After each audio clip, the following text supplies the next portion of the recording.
Thank you. Welcome to another episode Out of the Blank podcast. I'm here with Tom Turner. Thank you very much. Nice to be here. I feel so comfortable because you have the same kind of like thing with your name as I do, Robbie Robertson. So it's like great. Yeah, I love it. It's my nickname is always either like TT or just like, like my initials get shortened. It's amazing. So but yeah, happy to be here. There's a teacher that got a really good impression onto me on the fact of when I was like sleeping in class. He goes, Rob, and my nickname is, so my initials are RR. He go, R&R, you rest and relax, and that's why you're not paying attention. And I was just like, oh, that was cool that a teacher actually, yeah, he did make fun of me in front of everybody, but at the same time, it was like, I'm going to choose you and give your own little thing. And then next thing you know, that became like a thing till the end of the year. Yeah, man. So I'm currently training to be a teacher. So I'm going to be using that if any of my students have a double initial. So I give you so much respect. So is that what is it your student? So currently I've taken a year out. I did history at uni, and I've got a master's degree in history as well. And I'm going back in September to start my teacher training to be a history teacher. I literally, like, history is probably one of my favorite subjects, but I literally give teachers so much more credit than I used to back when I was in school. Because, I mean, the education system for me was very flawed. Back when I was in school, they didn't understand ADHD a whole bunch. They just thought I was, like, mentally challenged. So it was kind of difficult. But when you look at the teachers that individually took their time and got involved, and also kind of, I've had 3 out of, like, the 50 I've had. But I understand why some teachers don't, and some teachers just play movies and do that. And it might be lazy teaching, but it's the fact of like, you know what it's like to teach a whole group of students for a whole year. Then the next year, you got to do that over and over and over again. It's like investing time into something, and then you don't even get to see the payoff. Well, exactly. Yeah. And I think that a lot has like changed since I was in school. So I'm 23 now. So God, I left school in 2015, so it's nearly been good like 5 years. And I think since I've left school, and probably since you've left school as well, the idea of teachers being a lot more like friendly has kind of developed. Like, so they're more understanding of these issues like ADHD and stuff. So, like my friend in school had ADHD, and they kind of started to understand it gradually. And I think definitely as well, like teachers, from my experience anyway, like, it just seems to be the greatest job in the world. Like, you get to pass on everything that you're passionate about to your students. Like that's why I'm getting into it for. It's like meeting somebody for the first time there. There's just that awkward, like, couple minutes or couple first classes, I would say, where you're like, you're just doing your job. And then like you start investing into your, like the kids, you start learning about them. Like, oh, he likes to listen to this type of music. He likes to do this. He likes to crack jokes. You get that imprint kind of, but then it's like towards the end of the year, you have this great connection. It's like, man, Jerry, just sit down, buddy. Come on, man. Literally. And that's what I'm aiming for. That is what I'm aiming for my students. Like when I get there eventually, like that's what I'm aiming for. So like I'm excited, man. Honestly, I'm so excited. It's kind of a new start as well for me. Like it's so difficult to keep that mentality though, is what I'm saying, is because when those kids move on to the next grade, then you got to do that with a whole new group of students. And like, I got abandonment issues. I don't think I could ever be a teacher that could be able to like, keep that vibe going. It's a bit different in the UK. So our school system, I would teach the same set of kids as they go through each kind of grade year, but like we'd move on to different topics each year. So I would have them for like 5 years. Holy shit, dude, you're really investing. That's like having a pet. Mate, honestly, like, so the way it works is we come in at secondary school at age 11 and we leave at age 16. So we have the same teachers each year teaching the same subject. Like, yeah, it's mad. Oh, dude, I'm so glad I don't live in the UK, because if that would have been for me, I would have been so fucked. All my teachers hated me after like a month.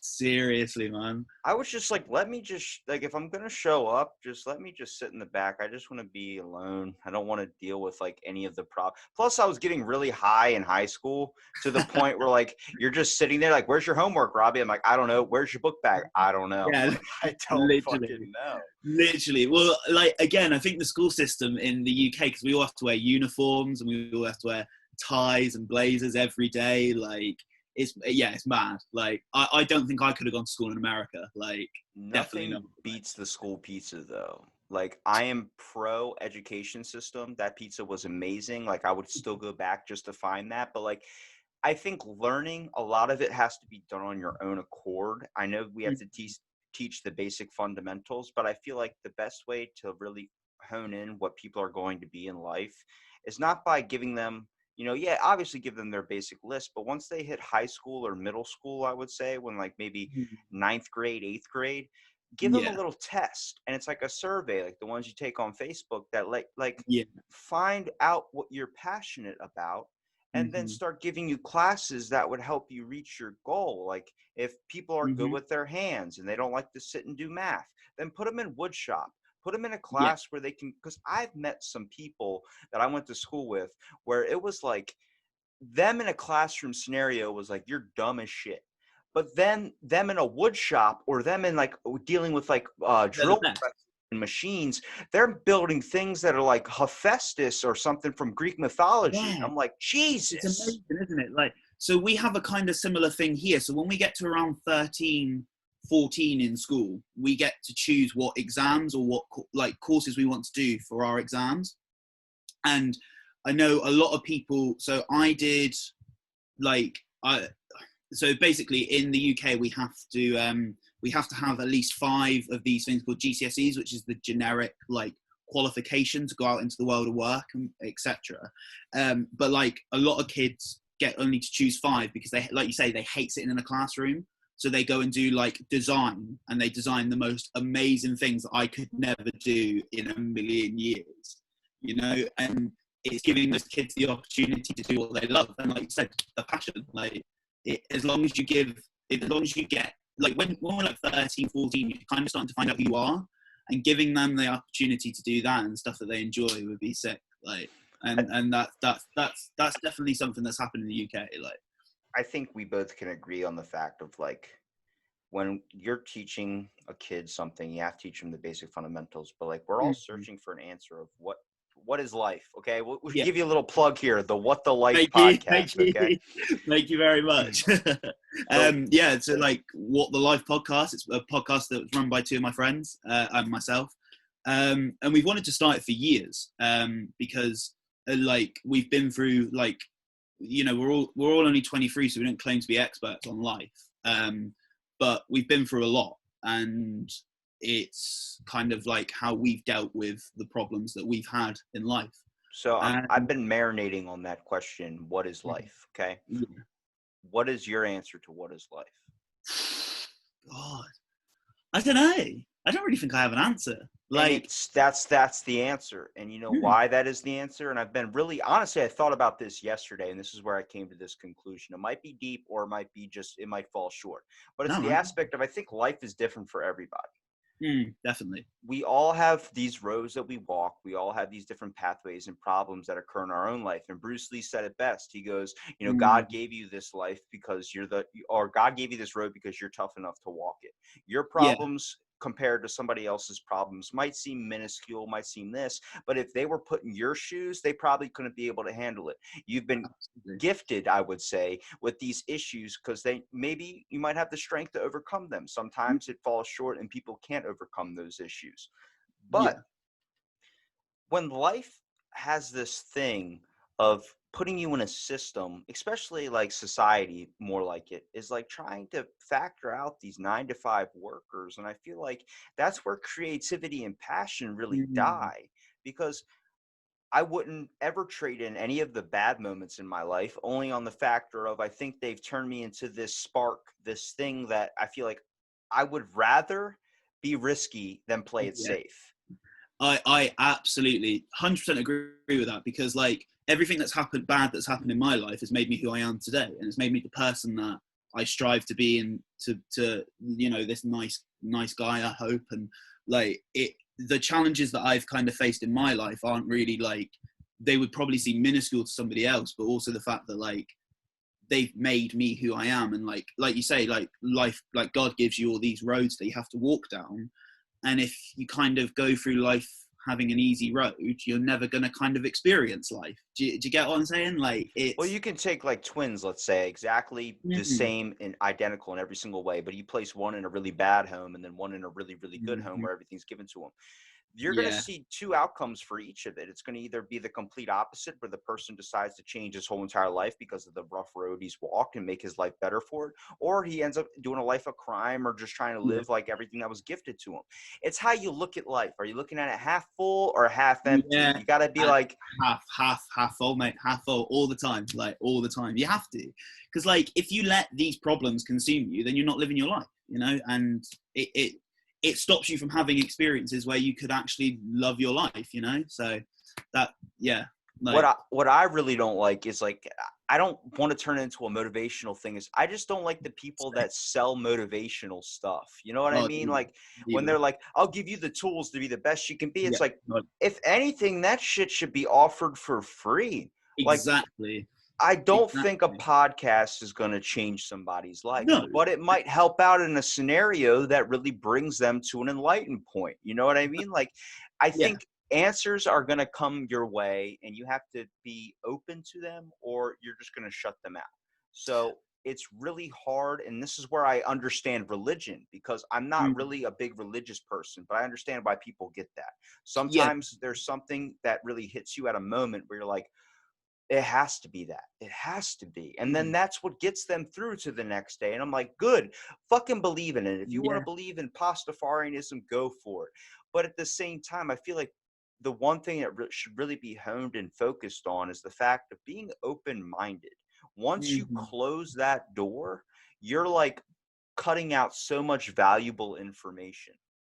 You're cutting out the opportunity to do something with your life as well. Like saying about like, so like our podcast, the one thing we didn't want to come across is like preachy. So like, you do this and you'll be fine. Like, it's more of like, and not even a self-help thing. It's more like promote your self-care yourself and find your own way yourself and have fun while doing it. And like you say about open-mindedness, like, and well, religion, but like, I'm not religious, but like, I have things in my life that I know that will get me through to the next day. So like, I'm currently wearing my John Cena shirt. Like, I'm a big WWE fan. Like, I used to talk shit on WWE, but then when I got like 14, 15 years old, I was like, I just lost it. And then when I hit my 20s, I was like, wow, this is actually, it's acting, but it's like, it's extremely difficult. Like when they do the thing where they drop them on their like head or something, even if they're not actually hitting the thing, that's still really fucking dangerous. To like, I couldn't do it.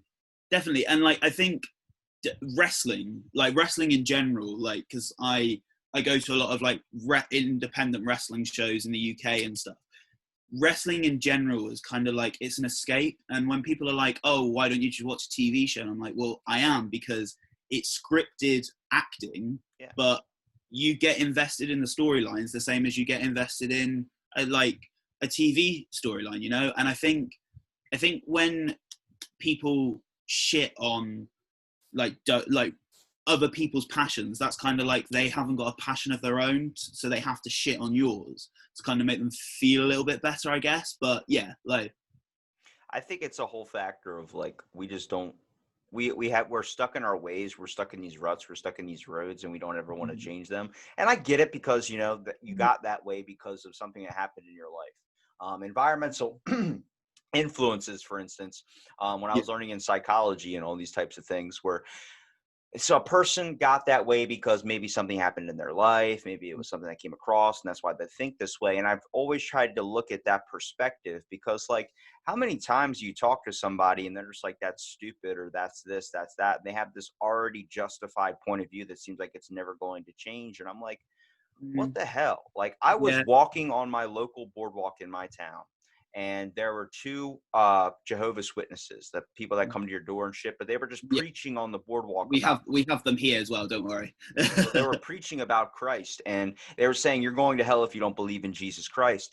And I had my headphones in, and I heard it, and I was like, what the fuck? And I pulled out my headphones, and I was listening, and they were just condemning people. And I walked up, and I was like, what happens about the people that don't believe? Like, so they just die? Like, imagine a lot of people that don't really believe. Like, a large amount of the population is, you know, non-religious, only because they don't know what to believe. And they go, yeah, you're going to hell. And I'm like, okay. So what I did was I got my ordained minister's license under the United Church of Bacon. Okay. That sounds like a Yeah. joke, but No. I dived heavily into parody religions. I Yeah. literally got it certified at my courthouse, and the woman's like, "I'm not doing this." I'm like, "You're doing it. Like, there's Yeah, it's nothing legal. stopping you." Yeah.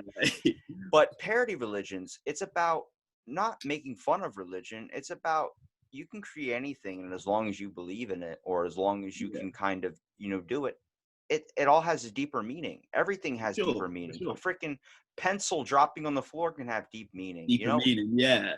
It's whatever you choose to put that deeper meaning into. Like, so like you say about like Jehovah's Witnesses or like other. So in my city we have next to the university, so university is in the town center, in the city center, and we have like a couple of churches that are in the city center, and they stand outside the university and preach at like guys and girls my age who are coming to uni for the first time and saying, your sinful acts you're going to hell. And it's kind of like, all right, fair enough that you believe that, but people who've come to uni are trying to enjoy their life. They're just, they've just turned 18. They just want to enjoy things. Like, don't shit on somebody's good time because that's what you believe in. You're entitled to believe in that, but then I don't believe in it, so why should I feel bad for what you're saying, kind of thing. Like, yeah, Well, I don't know.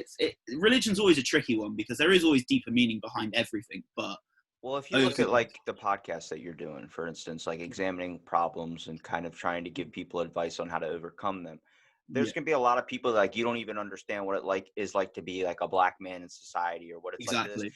And it's like it's not about that I haven't experienced that. It's Yeah, about empathy. And the yeah, weird thing that really gets me and is the fact of like we've replaced empathy with sympathy where it's always got to mhm, be about somebody feeling sorry for you or everybody's got to yeah, be doing this, and I'm like, what about just having caring and compassion and trying to mhm, understand that point of view? You know how hard it is for me to try and understand like somebody's point of view that I have literally a complete opposite lifestyle of. Like, yeah, what's it like to go through heroin and then also lose everything you've ever loved and somebody kill themselves? It's like, yeah, let me try and understand that yeah, perspective. But you exactly. got to really nail it down into a point where it's like, I need to pick through every single thing. I understand how addiction works. Mhm, I understand how this works. It's not yeah, about like, I can relate. I can relate. Everybody always says that. Like, something you bad happens can. in your life, you tell somebody, they go, I can relate. I'm like, it's not about fucking relating. It's It's about about, understanding my feelings. It's about sometimes, I think a lot of people now confuse the idea of, oh, something shit has happened. And then you immediately go, oh, yeah, I can relate to that because this has happened to me. And it's kind of like, instead of showing that sympathy, show the empathy that, like, right, I'm really sorry this has happened to you. What can I do to help you? Rather than turn the situation kind of on yourself. Like, like not everybody in life is going to have the same experiences as you. And like you're saying about sympathy and empathy, life people is have to learn fucking how to be finding empathetic. joy in the simple shit.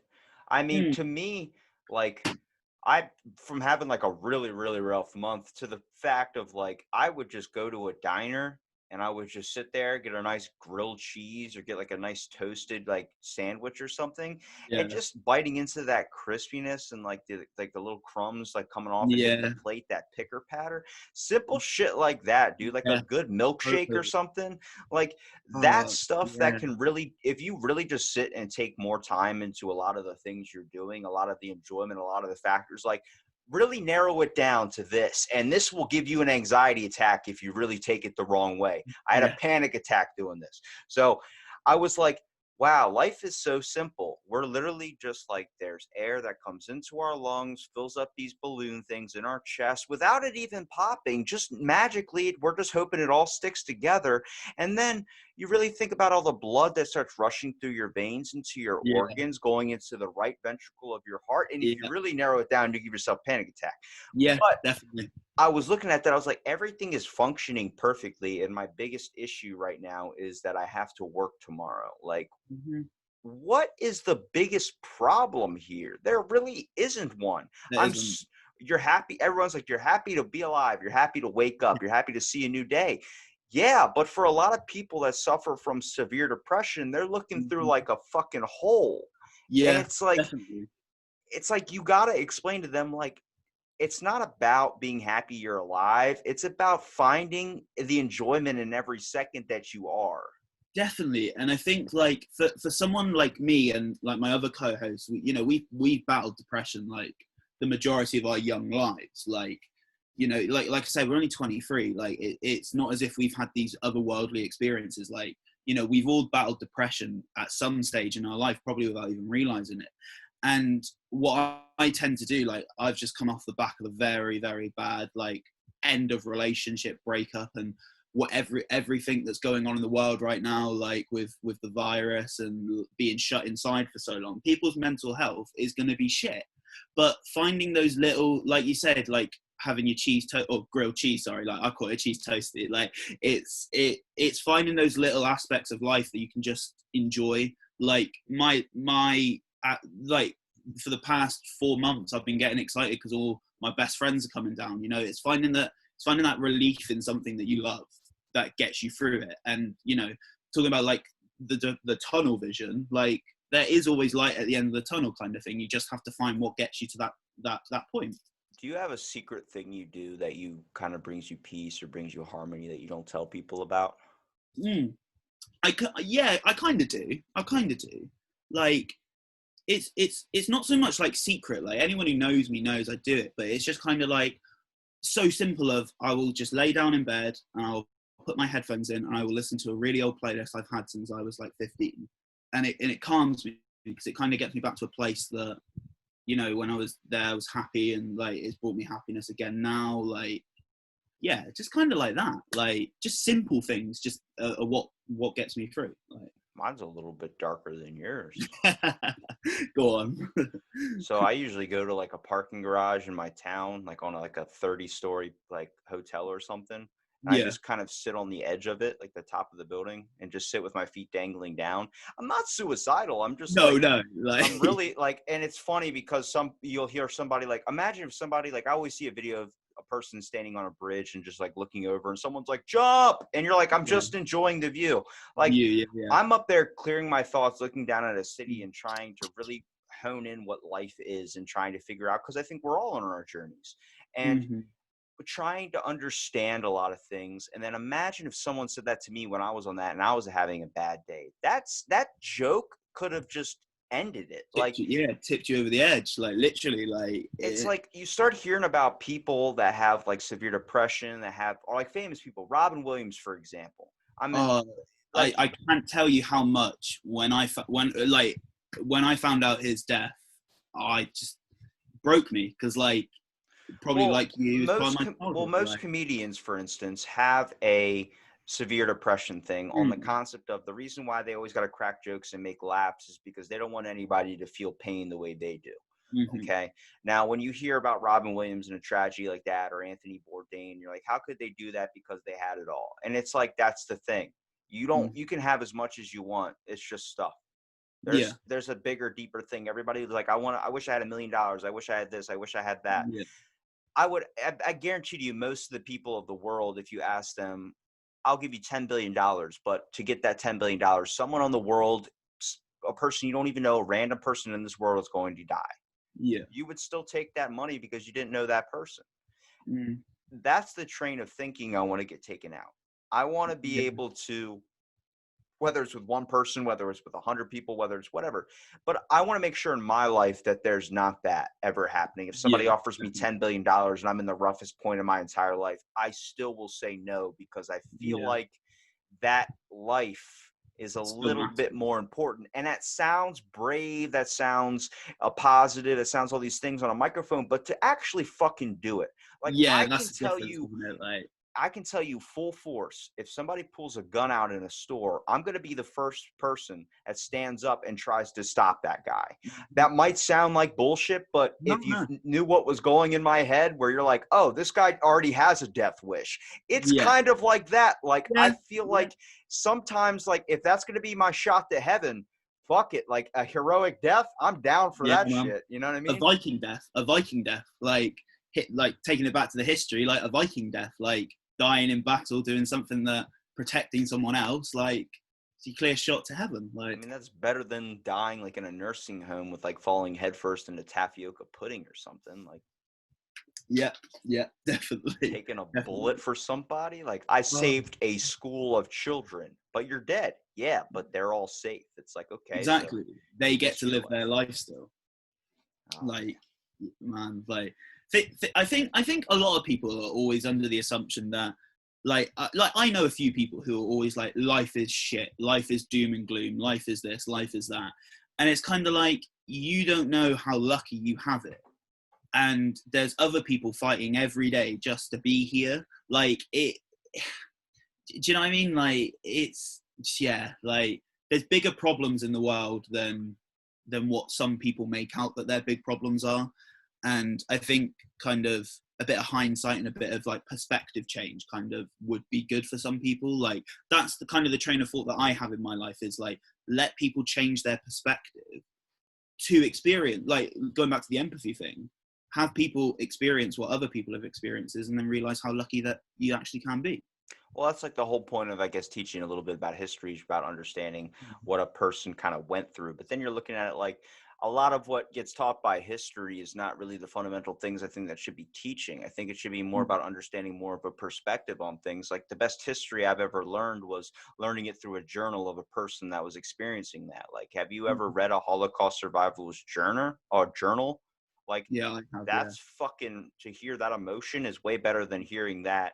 Not better, I could funner, Yeah, but I know what you more mean. interesting than hearing it from like a movie shot or doing that. Yeah. It's like, you get to hear like, well, today was day 7 without food. Like, and then you end up finding out in history, when you search it up on your own about the Holocaust, all the people, when they were freed, when they went to go eat something, they wanted a candy bar or something. So many of these people wanted like chocolate, or wanted something that they Yeah. haven't had and they've always been wanting to try because they haven't eaten in forever. And they Yeah. died. They Mhm. literally died from eating it because their body hadn't had food in forever, and it shocked their system so bad their organs shut down. So they were It's, like, we got to ease these people into that. Like, yeah, understand that shit. And you're I like, know. whoa. I know. And like, I've been to Auschwitz, like arguably the most famous death camp in history. And to see it, like, it just, even to this day, like, it still sends shivers down my spine. Like, there's, when it's taught in schools, like, it's kind of, it's bad and it's horrific, but then as soon as you visit it, you're like, shit, this is something else. Like, how in history we let something like this happen. That's always my kind of train of thought behind. Well, it's a Like, lot that comes from like an uneducated point of view. I feel like yeah. education is really important, but a lot of the stuff you really need to get, because our system is kind of flawed, and everyone's system's kind of flawed. You're Oh not yeah, going definitely. Everyone's got a Definitely. different perspective on what's important. But like, a good story is like General Butt Naked, for instance. I always usually reference him because I heard him on a Joe Rogan podcast, and I watched the documentary called Redemption of Butt Naked. So he's an African warlord that would run naked. Literally, that's how he would fight, because he believed he was like Jesus. He believed he was the Yeah. son of God. And he would kill people and then eat their flesh. He would eat babies' flesh. He would do all these things because he believed that you could get the energy of that person and soak up their strength and soak up their power, like the Mayans believed. Well, if I told you this guy would go underwater and he would wait for these kids to come over by the lake and start showering or start playing around, and he would grab these teenagers or young kids and he would take them underwater and then break their necks, you're immediately thinking this guy's a fucking horrible person, right? Yeah. Okay. Obviously. Yeah. Well, we also learn from watching things. And how did people survive or learn to adapt to kill things? We watched by the animals that were in our area. We learned how to kill things just like they do. Well, what's in Africa? Alligators and lions. What do Yeah. alligators do? They hide in the water and wait for somebody to come up, and they grab them and do them that way. Now, what he did was wrong. Nobody's justifying that, but he learned from experience. But he had a dream one night where the devil came to him and was like, you're going to hell. And it shocked him so bad that he literally did a complete 180. He found Christ. He started, doing all these things and remaking up for all the horrible things he's done.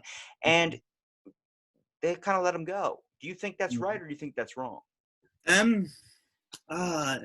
Give your honest answer. I got another thing for it. I feel like everybody does deserve a second chance, but whether you choose to forget the things that he did is the crucial issue.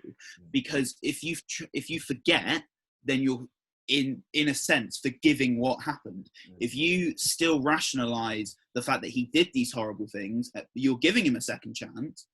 But I don't. Yeah. Okay, hold on. Let me hop in here. Now, he Okay. doesn't want to be forgiven. He said it. He's came out and said, "I have found Christ and I found a new way of living."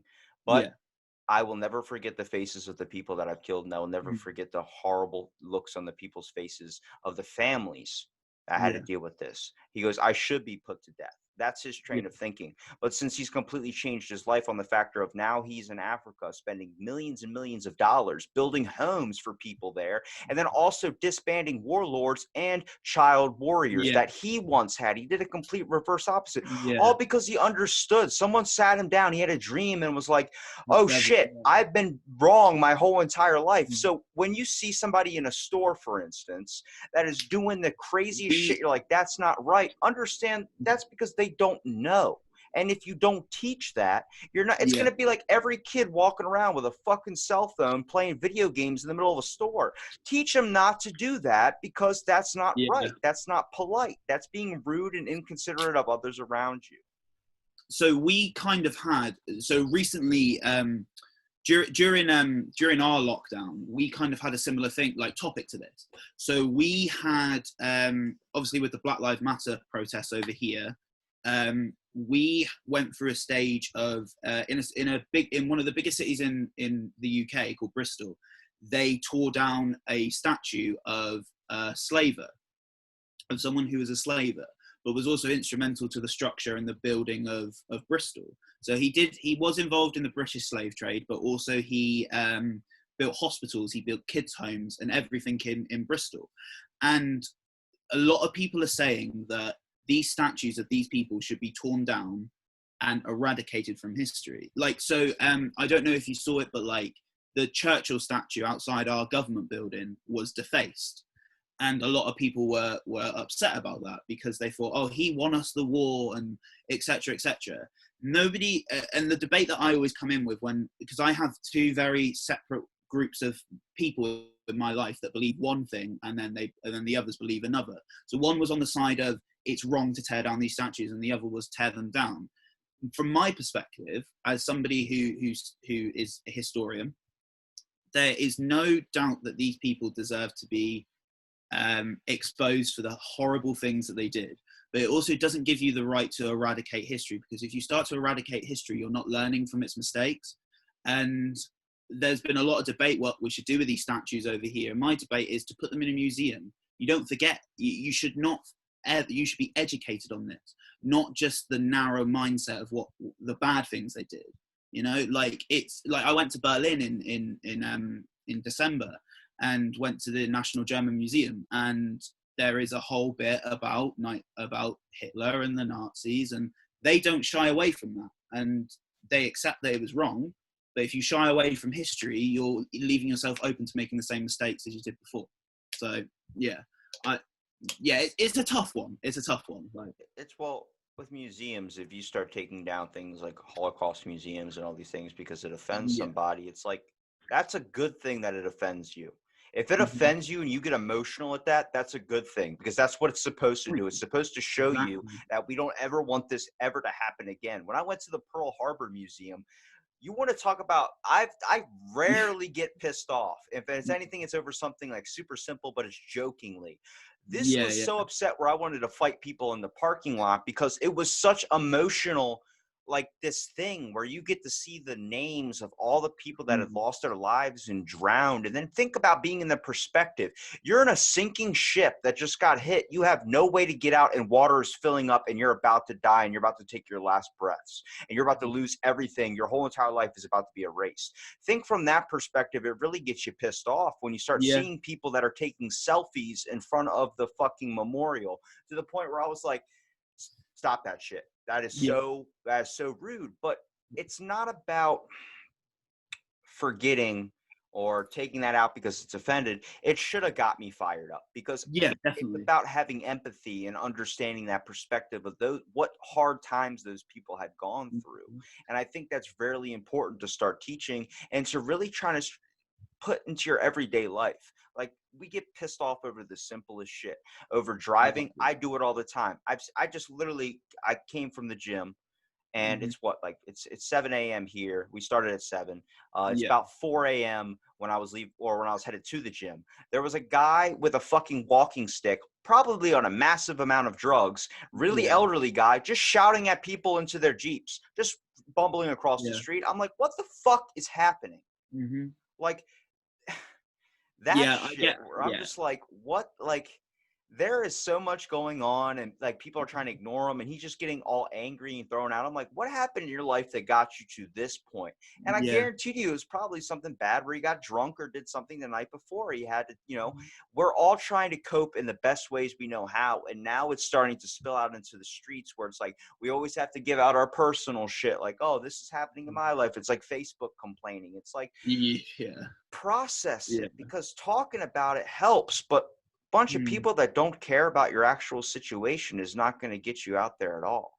Exactly, and I think that's where I feel like exposing your life on social media can be so dangerous, because from my experience, when people expose their issues publicly, they're often the time they're looking for sympathy to make themselves feel better, rather than trying to completely process the emotions that they're feeling. And that's like, kind of like we said it on like my podcast, is the fact that people will rather not listen to your stuff, but then chastise you for saying it publicly for an amount of reasons. And it's hard, man. Like, if you don't know how to process your own emotions, why should you expect somebody else to be able to process them for you? So like that old guy in the street, like that you were saying, like, he probably wanted everybody to pull over and be like, are you okay, man? Like, do you need a coffee? Do you need whatever? Like, and that's, in my mind, it can be a dangerous way to go about it, because when you don't get that sympathy that you're after, it makes you more bitter, and yeah, like, yeah. It all kind of starts when, like, in my town, they made hitchhiking illegal. And I was like, I've been broken down about 10 miles away from home at 3 Yeah. o'clock in the morning while it's snowing out, wearing board shorts and just a hoodie. And I literally had a cop go, hey, hitchhiking's illegal, and then drive off. And I'm like, fucking take me home. Yeah, literally, like, Like, I've done it multiple times, and honestly, it might be a way I get murdered, but who cares? I've seen yeah. so many people that work 5-10 miles or whatever away from where they live, and they're just walking. And I ask them, I'm like, do you need a ride, man? And during the COVID situation too, it's like they get in the car, it's awkward, they have the mask on, and then you're like, if you want to pull it down, it's fine, man. And then they pull it down, and Yeah. then you get into this real engaging conversation. Let's not replace the fact of getting to be able to connect with somebody or connect with Mhm. something because we're too busy about trying not to die.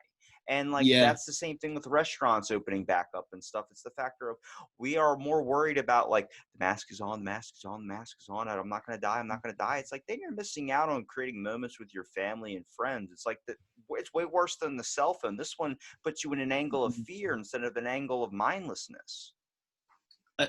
Yeah, I definitely agree, and I think that, so in the UK, face coverings now are mandatory, so that it's in law that you have to wear them in like stores, public transport, and everybody kind of seems like, over here it's not so much of a big deal. Like, we'll wear the mask and it's fine. We kind of get on with it. Like, typical British stiff upper lip. Like, we'll get on with it. But it's kind of now becoming like, people are not so afraid to go outside anymore because they have this protection of the mask. But also, people then get really angry when an anti-masker will come up and say, that's not going to save your life. You know why And that is, right?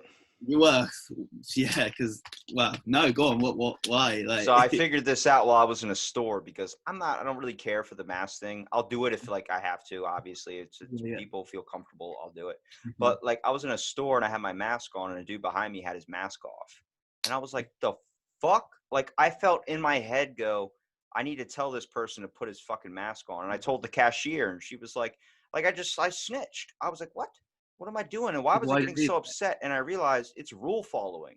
Because that? you have to follow a rule and somebody else doesn't do it, you feel the need to point it out and make sure, hey, this guy's not following the rule, which Mhm. really I called this a year ago before the pandemic happened, not the virus, but what the world was going to come to with everybody snitching on their neighbor. China Yeah. already does it. China has this thing called the social economic credit system. But what it Mhm. is if you're a good person to society, such as if your neighbor maybe it doesn't cut his grass, you can snitch on them and they'll give you a tax break. They'll give you a loan. They'll give you all these things. You're deemed right by society. So it's literally getting people to call and lie and do all these things to try and get these gifts and make their life better by making their neighbor worse. And I'm like, this is where we lose the connection with, oh my God, maybe my neighbor had a hard day and he hasn't cut his grass. Why do Yeah. I care? It's not my Yeah. lawn.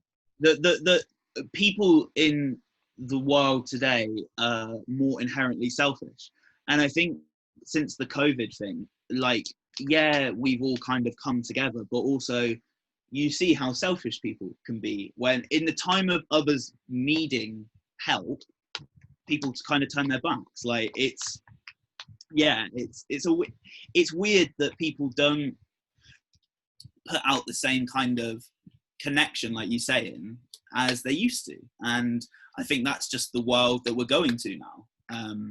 Unfortunately, like, yeah. So, Well, what's the fix? What is life? What is the fix to that? what is life? That's the thing. Like, So, a question that's going to have a billion episodes for you because you don't. Nobody knows the answer.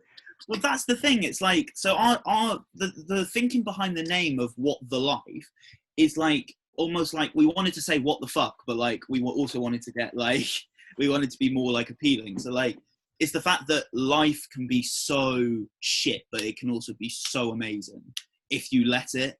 And I'm not like a philosopher. I'm not like anything like that. Like I'm just a normal 23-year-old guy that likes to go out and have fun and, you know, enjoy time with his friends, go and visit places, whatever. Life is kind of like, in my opinion, what you make of it. And if you don't, we're only here once, in my view. And if you don't make the most of it, then you're going to look back when you're 80 and think, fuck, why didn't I do this? Like, yeah. One thing that I always considered the worst advice when I got it, when I really needed good advice, Mm-hmm. is that when I asked, is this what life is? And someone said, life is shit. Get used to it. Yeah, I hate That's that. that's very true. It is true. Now I look at it, I'm like, yeah, that wasn't what I needed at the time. I wouldn't have said that if I was talking to someone that was at that scenario I was at. But life is shit. But you also make it what you want to make it. So if you want to sit there and let it continue to be shit and you're not going to do anything to improve it, then nothing's going to change. Nothing's going to fix, Exactly. and things are going to happen that's out of your control. But you need to process and deal with that stuff. People always spout the words of self-care, which I hate, because I think if the world wasn't so damn stressful, where it comes down to the fact of people mostly just not really communicating and not really talking or doing anything, that's why self-care is so needed, because it's like life's so fucking stressful. It's like it doesn't Mhm. need to be. Just talk. Yeah. You won't need self-care days if everyone just was able to communicate without turning it into an argument or being afraid to say something. It's like, yeah, you're going to have your long work days where you just want to come home and watch TV, but at the same time, you wouldn't need that if life during the day wasn't so stressful. You wouldn't need those Yeah. nights to cool down. And it's like you got to find what makes you happy. Like if it's doing a podcast, doing this, but everything ends up turning into competition where everybody's like, I'm going to be the next top person that changes the world. And you're like, I'm going to be the next Joe Rogan. I'm going to be the next. Be you, dude. Just be Exactly. you. I'm not a good person. I'm not a bad person. I'm fucking Robbie, dude. And if you can't handle where that goes, if you catch me on a bad day, then I guess I'm a bad dude. But yes, it's the empathy thing again, though, isn't it? Like, just because someone is in a bad mood doesn't make them a bad person. Like, but again, like, if you act like a dick all the time, people are going to think you're a dick and not want anything to do with you. Well, it's like, you start looking at people like they have all the answers, or because they have this, or they're a doctor. It's like, they're people, man. Yeah. You start realizing you're on this. I treat everybody on the same level. I'm not going to up you down. I don't even care if you're famous and you're my hero. I'm not upping you up higher than how I'm going to treat you. Everybody starts at the same level with me, and based on how you want to act to me, it goes up or down. It's just a factor of, you got to start looking at people like, oh, you make mistakes, I make mistakes, we all make mistakes. It's a fucking journey, and we're on it together. It's that level of respect, isn't it? Like, you have to respect the fact that other people are going through shit, or like, if somebody immediately comes in, I'm the same as you, like, but I'm more like, I will give everyone an opportunity until they show to me that they don't deserve it. So like, it's kind of like, if you show me respect, I will give that 10 times back to you.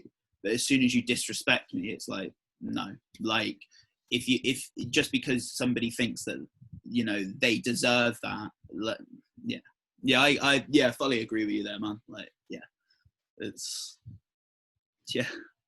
life. That's what it is.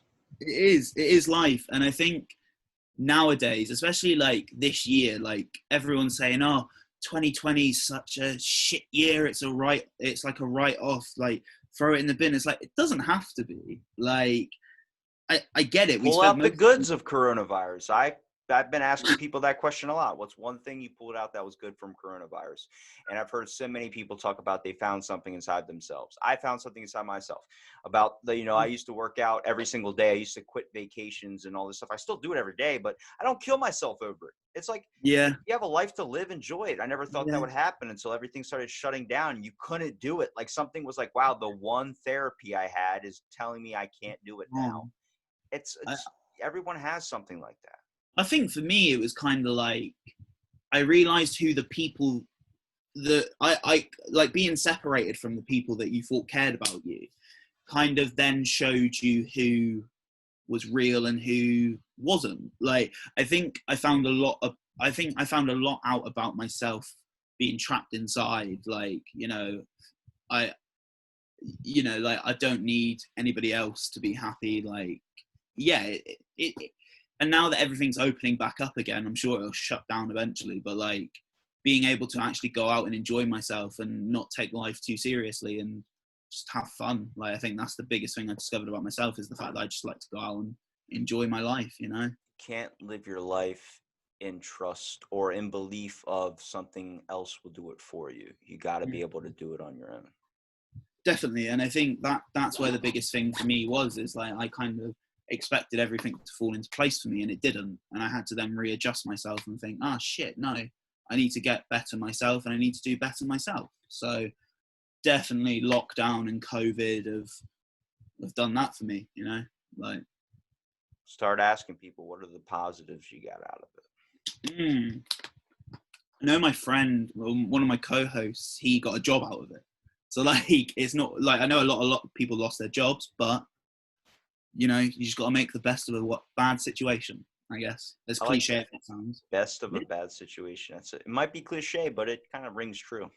It's such a British thing as well, though. Like, it's such a British thing. We never kind of let anything stop us. And in history, that's been bad. But like, it's a British mentality, I guess. Like, Well, dude, promote your podcast, man. Promote the page, promote the Instagram.